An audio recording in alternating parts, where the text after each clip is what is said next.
तत्पुरुष समास। तत्पुरुष समास के संबंध में हम चर्चा करेंगे कि वह समास जिसका उत्तर पद या अंतिम पद प्रधान हो, अर्थात प्रथम पद गौण हो और उत्तर पद की प्रधानता हो। जैसे राजकुमार, राजा का कुमार, सख्त बीमार था। इस वाक्य में समस्त पद राजकुमार जिसका विग्रह है राजा का कुमार, इस विग्रह पद में राजा पहला पद और कुमार पुत्र उत्तर पद है। अब प्रश्न है कौन बीमार था, राजा या कुमार? तो कुमार, उत्तर मिलता है कुमार। स्पष्ट है कि उत्तर पद की ही प्रधानता है। कुछ और उदाहरण देखते हैं। राम को मर्यादा उत्तम पुरुषोत्तम कहा गया है, उत्तर पद इसमें प्रधान है। पाकेट मार, पकड़ा गया, तो पाकेट नहीं उसको मारने वाला प्रधान है। रामचरितमानस तुलसीकृत हैं, कृत पद की प्रधानता है। तो देखिए, जहाँ पर जिस समास में उत्तर पद या अंतिम पद प्रधान हो वहाँ पर तत्पुरुष समास होगा। उत्तर पद जहाँ पर प्रधान हो वहाँ पर तत्पुरुष समास होगा। अब इसका भेद आता है व्यधिकरण तत्पुरुष। व्यधिकरण तत्पुरुष आता है ये वाला। व्यधिकरण तत्पुरुष में आएगा कर्म, करण, संप्रदान, अपादान, संबंध और अधिकरण। ये भेद आएंगे व्यधिकरण के।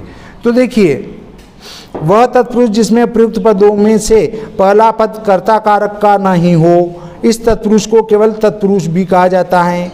इस समास को पहले पद में लगे कारक चिन्हों के नाम पर ही पुकारा जाता है। कर्ता और संबोधन को छोड़कर बाकी सभी कारकों से संबंध तत्पुरुष समास बनाए जाते हैं। ये निम्न प्रकार के हैं। देखिए, कर्ता को छोड़ देते हैं और संबोधन को छोड़ देते हैं, तो इन सब से जो है समास बनते हैं। ठीक है, तो कैसे बनते हैं? जैसे कर्म या द्वितीय तत्पुरुष। द्वितीय तत्पुरुष कैसे होगा? तो वहाँ आएगा, इसमें पद के साथ कर्म कारक के चिन्ह को लगे रहते हैं। कर्ता ने कर्म को, कर्म का जो संकेत है वो क्या है? को आता है, इसलिए को आना चाहिए। ग्रहागत, ग्रह को आगत। पाकेट मार, पाकेट को मारने वाला। ये हमारा कर्म तत्पुरुष समास होगा। उसके बाद आता है करण या तृतीया तत्पुरुष, जिसके पहले पद के साथ करण कारक की विभक्ति से द्वारा लगी हो। जैसे कष्ट साध्य, कष्ट से साध्य। तुलसीकृत, तुलसी द्वारा कृत आदि। से द्वारा जिसमें आता है वहाँ पर करण तत्पुरुष समास होगा, जिसको कहेंगे तृतीया तत्पुरुष समास। ठीक है, इसको द्वितीया, इसको तृतीया, इसको चतुर्थी, पंचमी, षष्ठी और सप्तमी तत्पुरुष समास कहेंगे।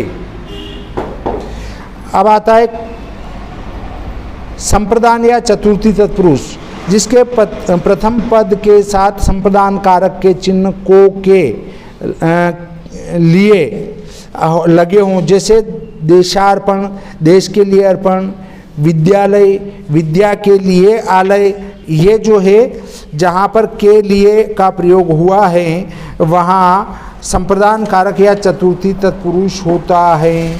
अब आता है अपादान या पंचमी तत्पुरुष, जिसका प्रथम पद अपादान के चिन्ह से युक्त हो। जैसे पथभ्रष्ट, पथ से भ्रष्ट। ऐसे आता है देश निकाला, देश से निकाला, वहाँ पर पंचमी तत्पुरुष होगा। ऐसे आता है संबंध तत्पुरुष या षष्ठी तत्पुरुष, जिसको कहते हैं, जिसके प्रथम पद के साथ संबंध कारक के चिन्ह का, के, की। कौन बोल रहा है? लगा हो उसे संबंध तत्पुरुष या षष्ठी तत्पुरुष कहते हैं। राजकुमार, राजा का कुमार। पराधीन, पर के अधीन। ऐसे ही आता है अधिकरण या सप्तमी तत्पुरुष, जिसके पहले पद के साथ अधिकरण के चिन्ह में पर लगे हों। जैसे कला प्रवीण, कला में प्रवीण। ऐसे आप बीती, आप पर बीती, जिसमें में पर लगा हो वहाँ पर सप्तमी तत्पुरुष समास होगा। सप्तमी तत्पुरुष समास से संबंधी ये जानकारी मैंने दी। इस प्रकार हम ये प्रकरण यहीं पर समाप्त करते हैं।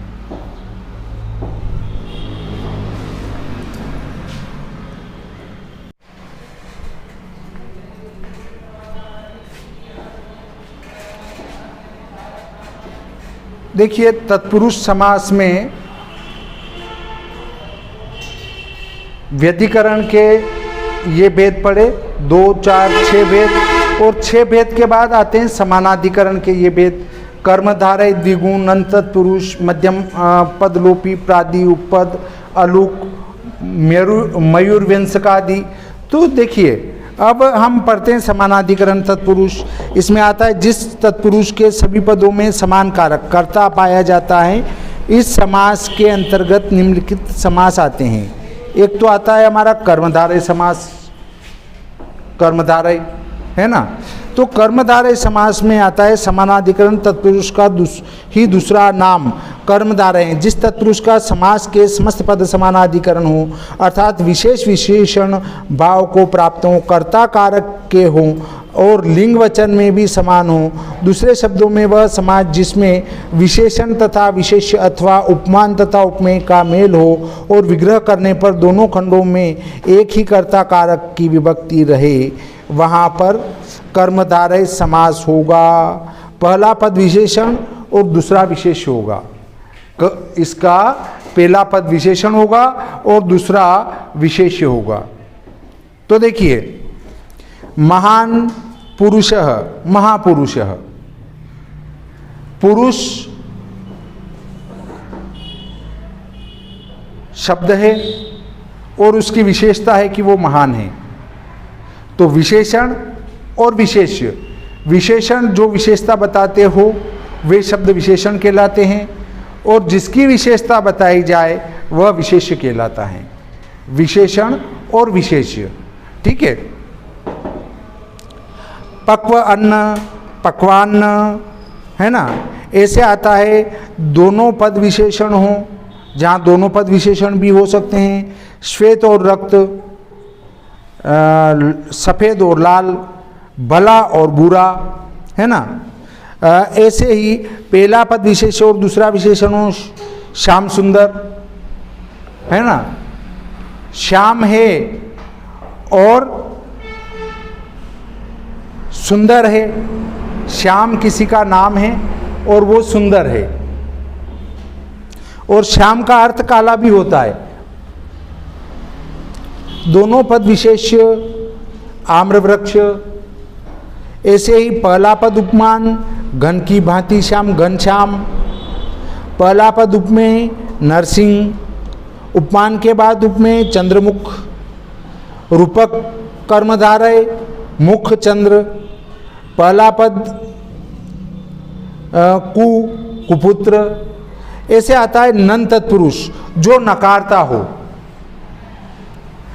अब आता है जिसका पहला पद निषेधवाचक रहे, इसका समस्त पद अ या अन से शुरू होता है, जिसको नन तत्पुरुष कहते हैं, जो नकारता है। अब नकारने में क्या होता है, न ज्ञान मतलब अज्ञान, अज्ञान को ही न ज्ञान कहते हैं। तो जहाँ पर अज्ञान आता है वहाँ पर अ को हटा के आगे न लिख के स्पेस दे के ज्ञान लिख देते हैं, तो न ज्ञान, तो वहाँ पर होगा हमारा नन तत्पुरुष। द्विगु क्या होगा, जिसमें गिनती आती हो वहाँ पर द्विगु होगा। देखिए द्विगु आएगा, उसके बाद न धन अवसर, अनवसर। अनवसर यहाँ भी विरोध हो रहा है, अनवसर न धन अवसर, इसलिए यहाँ भी नन तत्पुरुष होगा, क्योंकि न और अवसर आ रहा है। द्विगु समास, जिसका पहला पद संख्यावाची हो वहाँ पर द्विगु समास होगा, परंतु दशानन द्विगु नहीं होगा।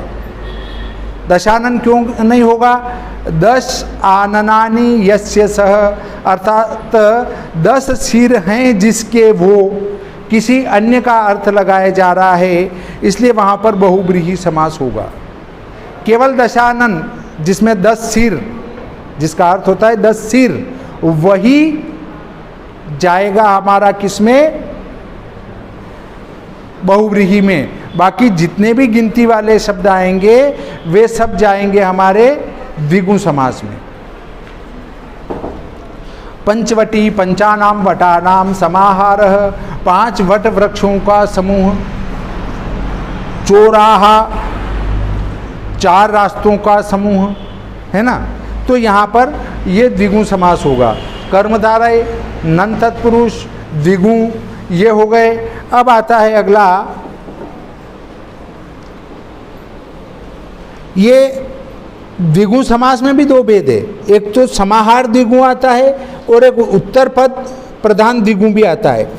पंच प्रमाण, 5 प्रमाण, 36, 6 और 30, 31, 1 और 30,